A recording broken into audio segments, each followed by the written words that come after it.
cho chơi rù nữa đúng nào ta sẽ hỏi tôi lấy té rùเลยcho nên nó ta tập bắt sung hay cho giống một lấy té giống uo li cha to li cha có xí to nữa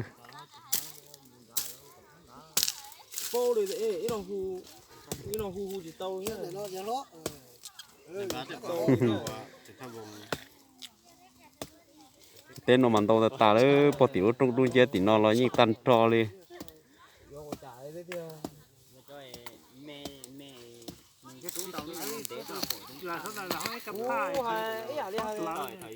đi mà chỗ nó luôn có nó chia lại ba mù rồi giờ rồi đó gì nó nè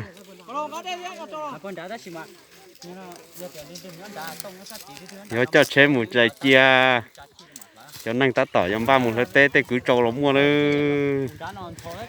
sau đây tỏ sai xe in chỉ tê họ có cú li cha nó anh chỉnh xe có lỗi gì hắn ta chỉ ấu thôi rồi giờ chỉ cho bỏ cái lò tao cơ mà cho chả cho xe chả như thế mới chả mới lặn đi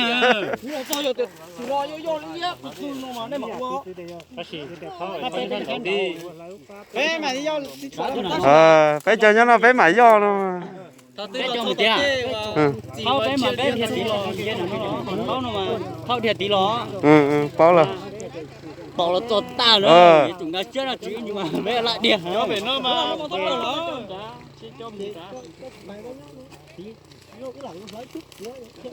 rồi dù trò na dù thế sao tàu chạy chạy ngáo tôi vô anh gì à ta chỉ mới hay cũng nó để trâu cũng để chỉ tàu thế vậy họ chỉ cắt lò lì theo có gì tốt chứ chỉ cắt lò lì là cái gì chỗ lò thì lò chục kilo vậy họ chỉ cắt lò lì giờ thì này mà này chỉ cắt lò cũng chỉ cắt lò lì theo nói về có gì thiệt chỉ lò cái được chứ lò thì nó lò thế chỉ lò tàu thế giờ thôi về ba cho đây cho chế một chia cả rồi đó xong trả là cá thì xem mà này vậy chú ấy lò xem mà lò thạt cá thì mà sao mà tụi bên nó cũng thằng đá rồi ba mù ta nữa mù rồi dân đã non ta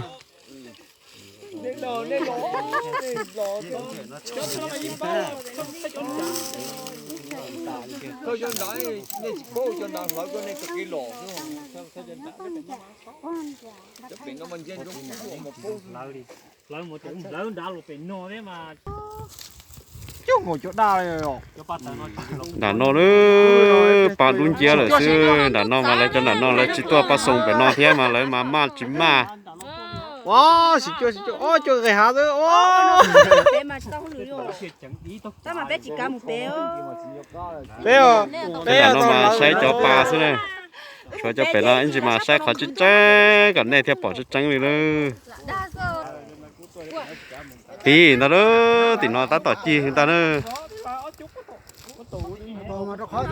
cho nhỏ thì nó sai mà trông ta theo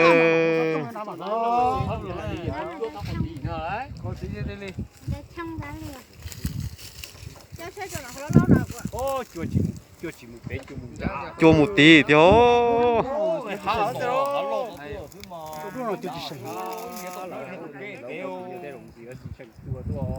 à này trường học bên một số bảo là tao tôi nó có tao thông thì cú bể số cá to thế nó thế là à tới lúc mà tôi bảo là tao mà này tôi kỹ phơi tuần to thì mà anh chị mà nó cũng tôi đi à ô vậy là thì tua nó khử à tuần nó khử rồi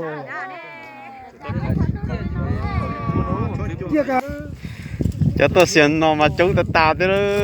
thế ta tỏ cú nhỏ tí nó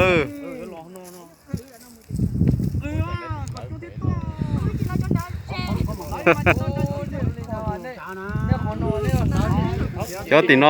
tí nó biết lời thế ta nữa phát tí mà như sẵn phát tí giờ cho tôi nó mà phát tí sẵn á một kiện nó mấy kiện đá đi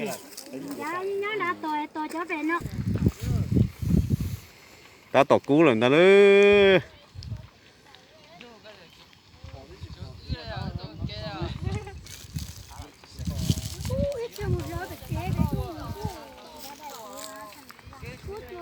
bé máy thì chả là tháng đầu mà thành trong khử cho nè đi sửa cho nó nó bắt tay ở chừng mà do tỏ chú đồ non đâu mà có nhiều gì lấy thì có kỹ năng tới nó làm đó ông này giờ ông này chả chi nữa Cá chi ơi. ừ chia tiền đó chả chi rồi đó ta chi rồi Lỡ. Cho tiền.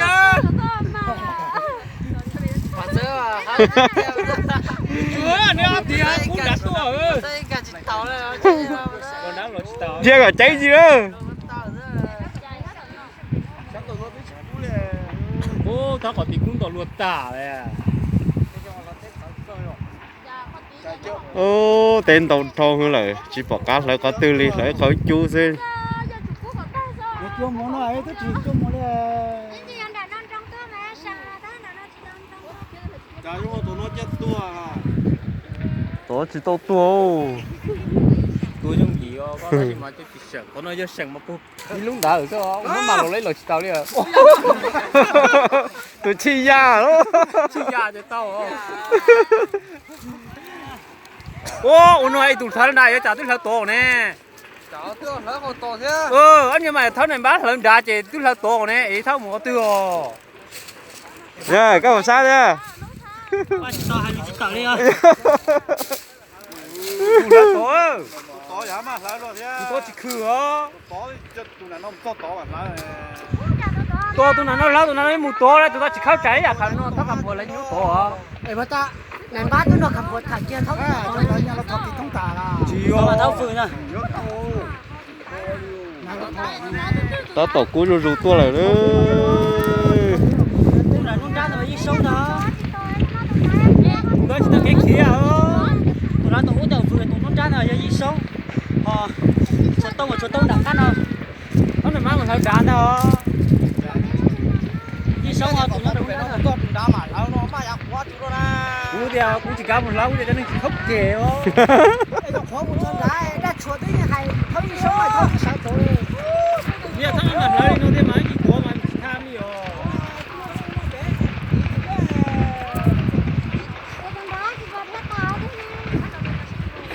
giờ chỉ bỏ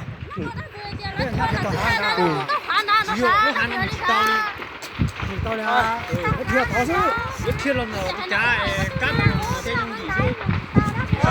chả được con sống trên trận đá Mà rất cá thì mình thế này thôi. đeo nó là thấu một kế một cá hả cái không có kế à mình giờ chỉ một kế mà như nó như bỏ hết tàu cú tua lại Chưa ta tháo lý hậu đã rồi. chỉ lo rú tua lại